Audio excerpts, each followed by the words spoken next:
This bulletin proudly brought to you in association with Alex Campbell's Menswear.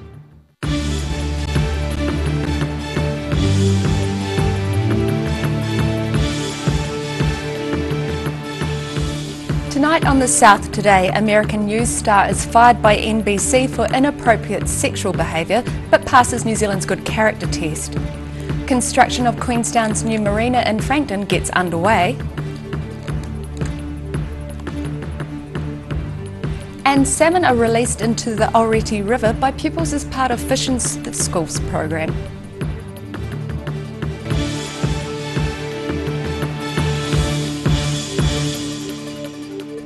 Kia ora, good evening, I'm Melissa Barton. The American's news star fired by NBC for inappropriate sexual behaviour has not long passed New Zealand's good character test.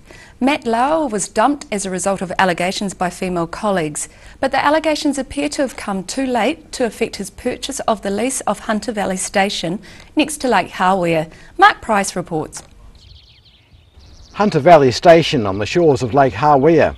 For a foreign investor to buy a piece of New Zealand real estate like this, they must be able to convince the government they are of good character. Hunter Valley's new American owner, Matt Lauer, appears to have passed the test. His purchase of the lease of the station was completed in February.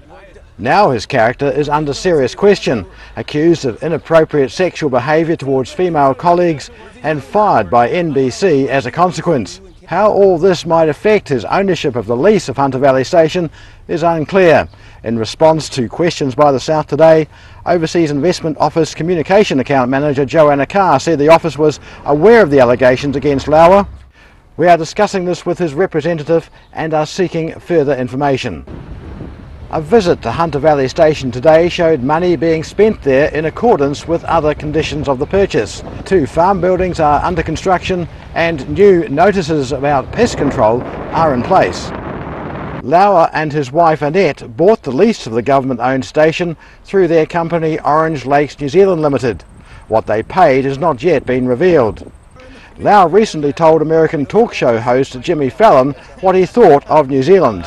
You just got back from New Zealand. I was there last week. For fun? I went for fun. I went with a buddy of mine. We went fishing. We went kind of off the... Have you ever been to New Zealand? It is the most sensational country on the planet, in my opinion. It's beautiful. The rest of the interview is about toilets and Lauer's germ phobia.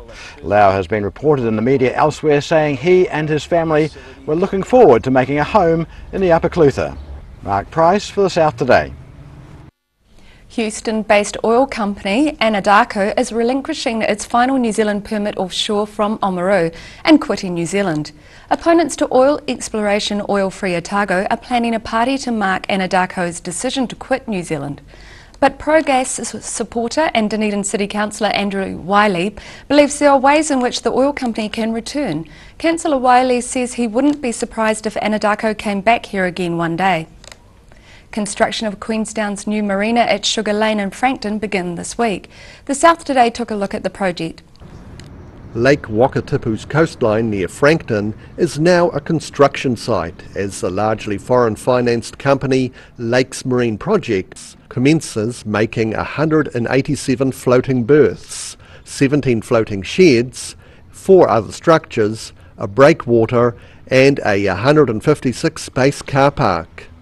The current work is to create the first 80 or so berths plus other facilities and should be completed in a year and a half.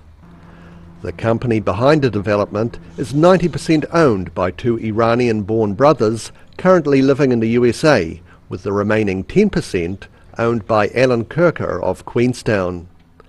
The Queenstown Lakes District Council owns the land where the marina is being built, and they appointed the largely foreign-financed company as its preferred developer 5 years ago, but resource consents delayed progress.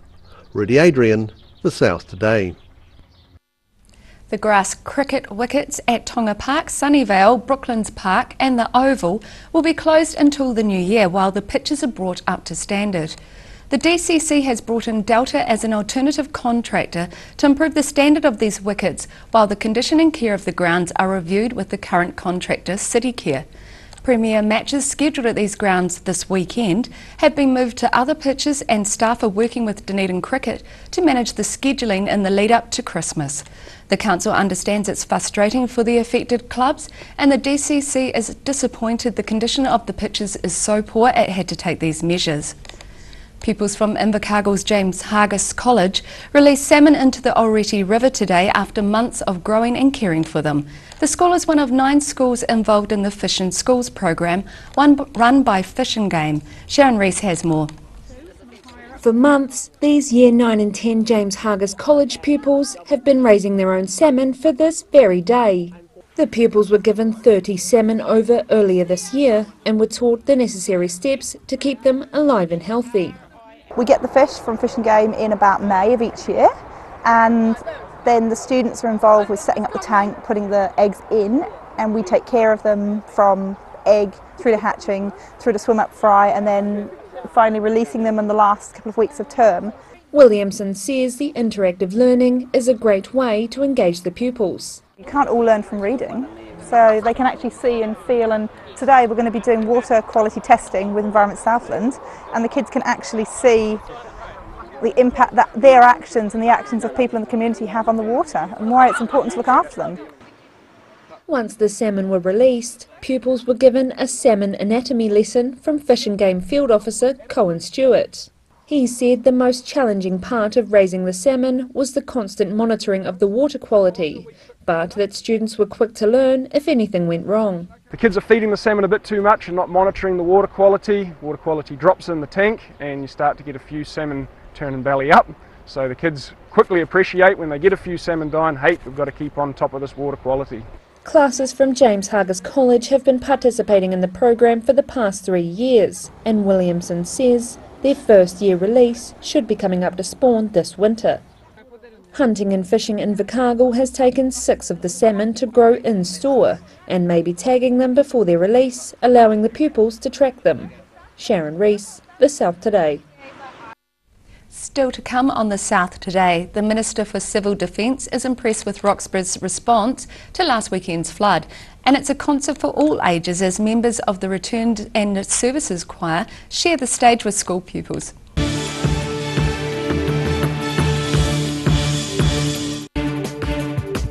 For all your news from the southern regions as it happens, go to our Facebook page.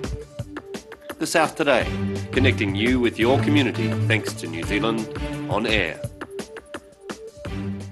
At the Otago SPCA, our role is to make sure that all animals in Dunedin and the Otago region are being looked after properly. Otago SPCA offer a haven for animals in need and adoption opportunities for the community.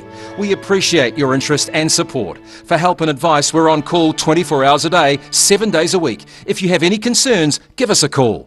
They're part of the family, and like us, their health begins with what they eat too. So give them Radical Dog, made in New Zealand from all natural ingredients and real tart cherries, so it's high in antioxidants. It's a 3-in-1 superfood, giving them energy, flexibility and a healthy coat. With no fillers or nasty preservatives, they love them. It's the treat that can work wonders on every dog, no matter what their breed, age or health. Radical Dog, the new generation in dog food.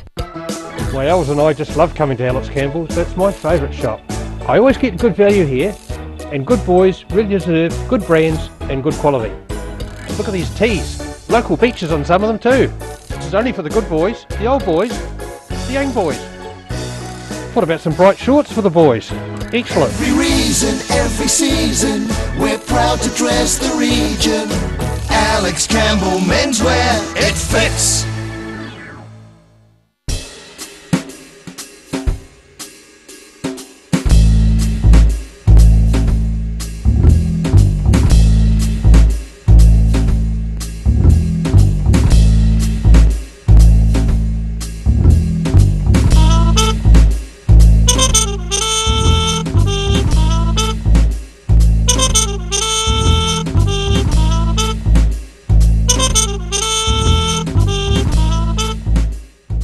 University of Otago. Usually the atmosphere is charged with the energy of student life. But this week is the week before exams. Hey, Tane. Not now, man. I'm panicking. Come on, mate. I know just what you need. In here? No. Is this it? No. This is the place to ease your stress. Hey, Tane, fancy a little cuddle?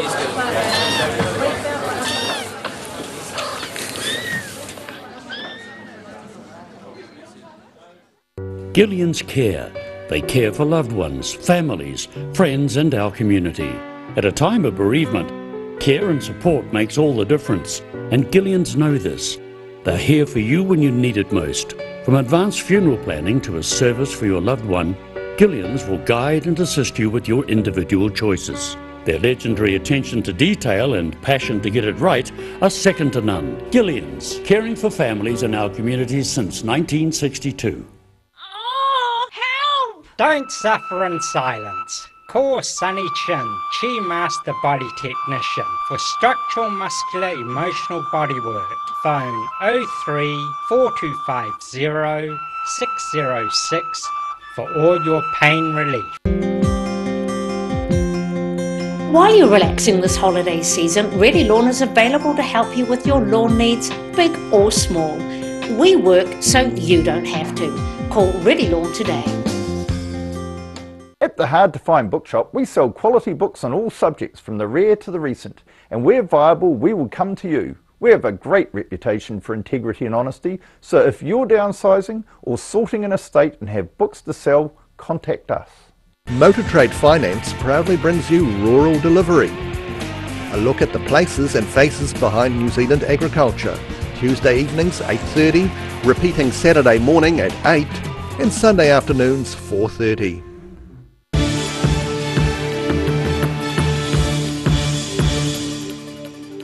Welcome back. Roxburgh was visited by the Minister for Civil Defence yesterday, who said he was impressed with how the town had responded to last weekend's flood. The South Today was there.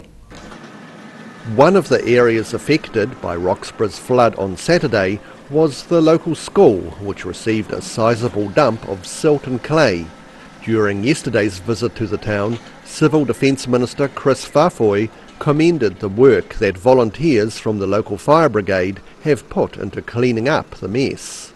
Well, I think, the community has pulled together, and our communities usually do in these types of situations, but I think it's obviously a close-knit community. The volunteer fire brigade have been working their butts off pretty much non-stop, and have been helping the local school try and get as close to being ready for school next week.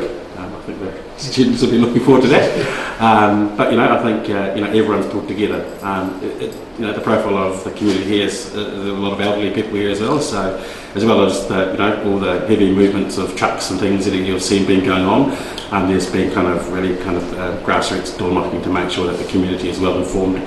Obviously, there's which anchors here for water supplies, and hopefully all that kind of infrastructure will get back online as soon as possible, and I think again a testament to the work that's been done over the last couple of days for them to be in a position for that to happen soon. Water supplies to houses have now been restored, with residents of Lake Roxburgh Village being advised to boil drinking water until the pipes flush clean in the next few days. Work continues on opening the highway north of Roxburgh, with detours still in place. Rudy Adrian, The South Today.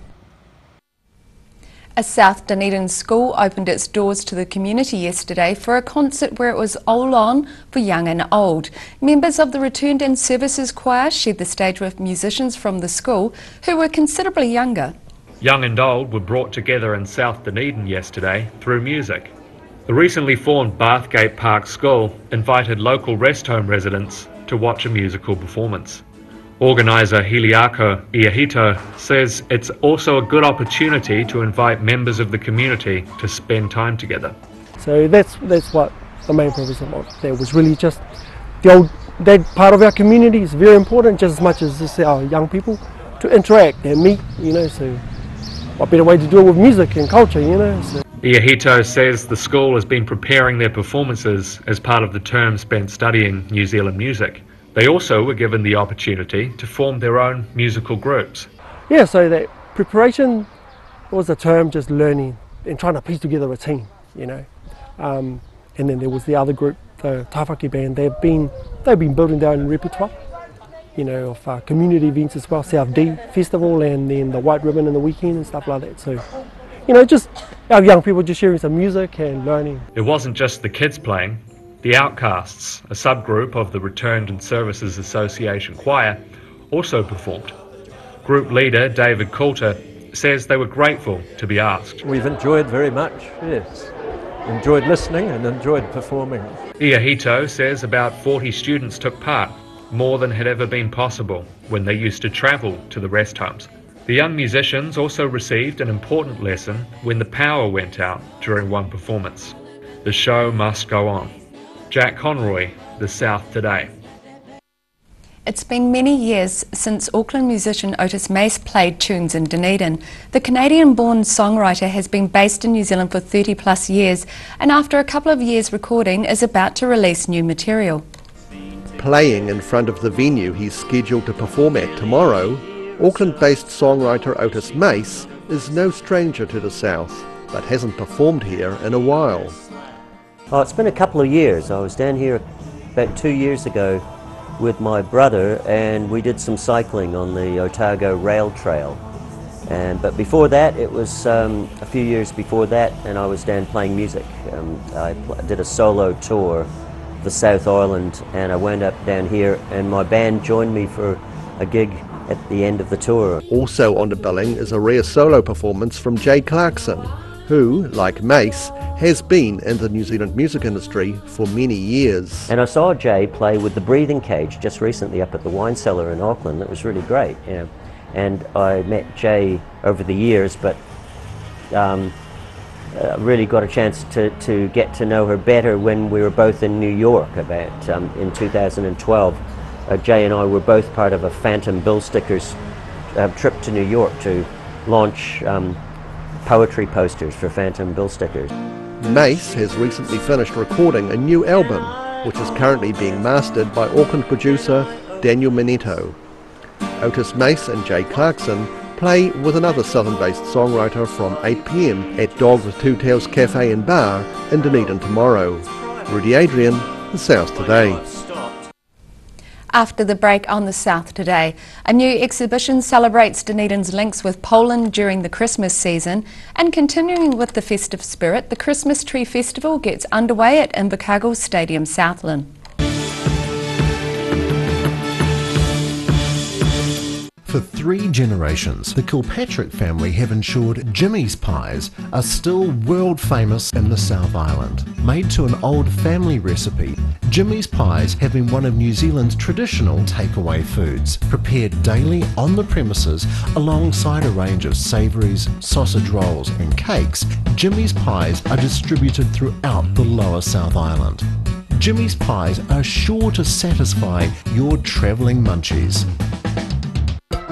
My Els and I just love coming to Alex Campbell's. That's my favourite shop. I always get good value here, and good boys really deserve good brands and good quality. Look at these tees. Local beaches on some of them too. This is only for the good boys, the old boys, the young boys. What about some bright shorts for the boys? Excellent. Every reason, every season, we're proud to dress the region. Alex Campbell Menswear, it fits. Gillian's Care. They care for loved ones, families, friends and our community. At a time of bereavement, care and support makes all the difference, and Gillians know this. They're here for you when you need it most. From advanced funeral planning to a service for your loved one, Gillians will guide and assist you with your individual choices. Their legendary attention to detail and passion to get it right are second to none. Gillians, caring for families in our communities since 1962.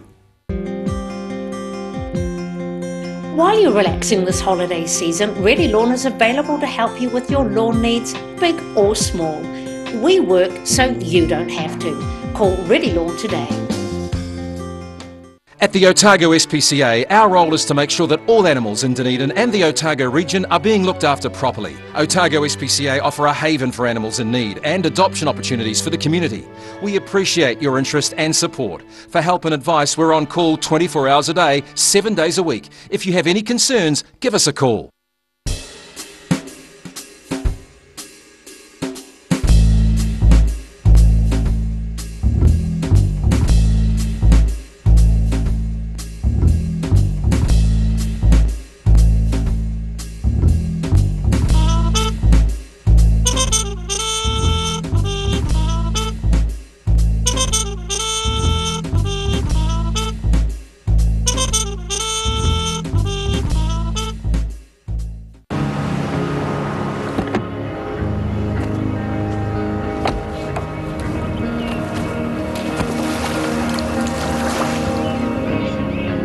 helping New Zealanders to do more. Talk to MTF today. Don't suffer in silence. Call Sunny Chin, Chi Master Body Technician, for structural, muscular, emotional bodywork. Phone 03 4250 606 for all your pain relief. Loss of collagen is the reason for those fine lines and wrinkles. Silberhorn's Collagen Plus naturally supports your collagen levels, giving you younger, firmer looking skin, healthier, shinier hair and stronger nails. Joints, tendons, ligaments and cartilage all benefit from healthy collagen levels, the very foundation of structural health. Support collagen levels naturally with Collagen Plus by Silberhorn. Be quick, buy one now and get a second pack half price. Call now 0800 502 402.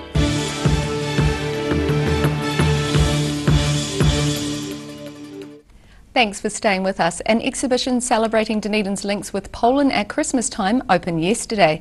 Green and White Christmas looks back at the time when Polish settlers were resettled in Dunedin on Christmas in 1872. Polish immigration has long been a part of Dunedin's rich culture. That history is being celebrated by the Polish Heritage of Otago and Southland Charitable Trust with a Green and White Christmas. So part of the exhibition, it shows the Polish Christmas tree background photographs of Poland in the snow. The other part of the exhibition is the barbecues and the Santas running on the beaches and having fun as the summertime. In 1872, the New Zealand government embarked on a public works program to develop the country's infrastructure, including a recruitment drive for immigrants. Many were Polish who arrived here in Otago to start working on the railway. An initial group of just over 100 arrived on the immigrant ship Palmerston just before Christmas.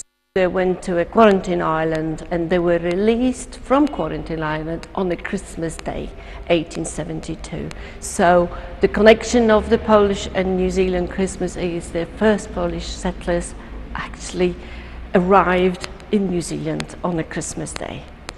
Well, to start with, was obviously extreme surprise to Polish people that you can celebrate Christmas in the middle of the summer on the beaches and having a completely different.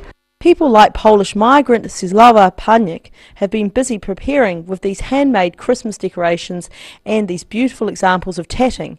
Now based in Oamaru, in 1944 Paniak immigrated to New Zealand as an 11-year-old from a Polish orphanage in Siberia. I think it was 11,000 people were deported by 110 trains all in one day and night more or less. It was freezing cold, minus 32 degrees, you know, hole in the wall of the carriage for air and a bit of light, and a hole in the floor, as you know, toiletries, and that's about it. So the train was moving, you just got the draft and all, besides having the freezing weather. How did you survive travelling on a train with a hole coming through in the deep dark Siberia, travelling through? Don't ask me, I think the road wasn't ready for me. It was then Prime Minister Peter Fraser who extended an invitation welcoming migrant children to New Zealand shores. Paniak credits God with helping her through the pain of losing 4 members of her family within 2 months and 7 within under 2 years. The memories of her homeland and those she's lost makes her 73rd Christmas in New Zealand and the faith she still carries even more significant. Roselle LeBone, The South Today. Invercargill's Christmas Tree Festival is on again at Stadium Southland, and it's bigger than ever. 33 businesses have designed themed trees for the festival, hosted by the Waihopai City Lions Club. Sharon Rees has more. From the traditional winter wonderland trees to Fulton Hogan's Roadworks tree, local businesses have been getting creative for this year's Christmas Tree Festival. The number of businesses to enter a design has doubled from last year, meaning the display has taken up much more room than expected. Last year we had 15 trees upstairs in one of our lounges, and this year we've doubled in size. We can't believe we've doubled in size this year. We really made a big push on it this year, and we've had to go out onto 2 courts, so it's a bit of a Christmas spectacle in there as well. She says the idea is for the public to vote for the 3 best trees, with proceeds going to charity. The money on the door, when you walk in you get a wee token and you pop that in the box, and the tree with the most tokens wins half the money taken on the door, and then the other 2, second and third prize, win half of the other half. She says Christmas comes as early as possible to ILT Stadium Southland, as General Manager Nigel Scout is a festive season fanatic.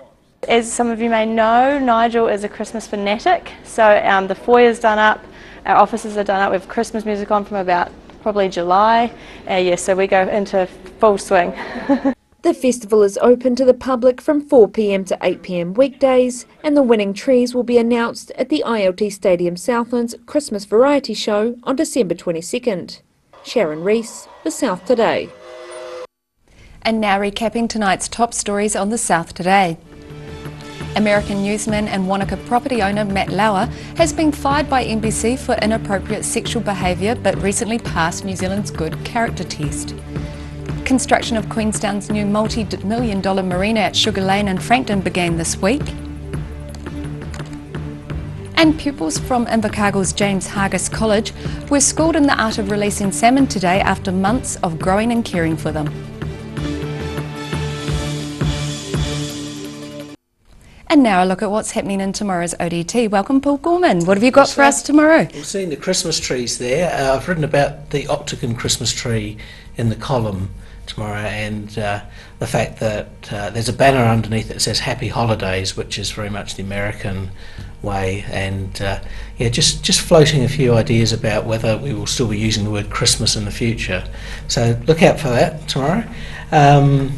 We've got some interesting business stories tomorrow. The ANZ survey says that business confidence is at its lowest for 8 years, and they're blaming the new government for that. And yet an ASB survey saying that Otago has now got the hottest, sizzling economy in the country. We've gone to the top of the stakes there. Talking of sizzling, weather, of course. Oh, wonderful. And we're just about to go to the weather, so good. Thank you very much, Paul. Right. And time now for a look at tomorrow's weather. This weather update is proudly brought to you by Silberhorn Collagen Plus. Today's southern view, taken of Albany Street in Dunedin. Looking at the situation, more of the current weather is on the way with an anticyclone still dominant, so expect more fine and warm weather with the afternoon showers gone after tomorrow. Looking down south, it's light winds and some cloud, Balclutha and Gore 25, and Catlins 23, and Lumsden is the highest in that bunch with 26. And over west to central, Alexandra light winds and a risk of showers 31, Wanaka light winds, a risk of showers and 30, Queenstown light winds, some cloud 28, and Te Anau northeasterlies 23. North Oamaru and Timaru can expect light easterlies, some cloud and 25 degrees. Omarama and Twizel have light winds and risk of showers 31. Here in Dunedin tonight, some low cloud with an overnight low of 11 degrees. Tomorrow it's fine with low cloud in the morning and sunny periods 22 and 11, and it's the same for Saturday with 24 and 12 degrees. And in Invercargill tonight, fine with an overnight low of 9 degrees. Tomorrow mostly fine and sunny with some cloud in the afternoon, rather warm northwesterly winds 24 and 11, and it's the same for Saturday with 26 and 12 degrees. And that's our news for this Thursday. For the latest news from the South Today team, you can follow us on Facebook and at channel39.co.nz. I hope you all have a great evening. Take care. Ka kite anō.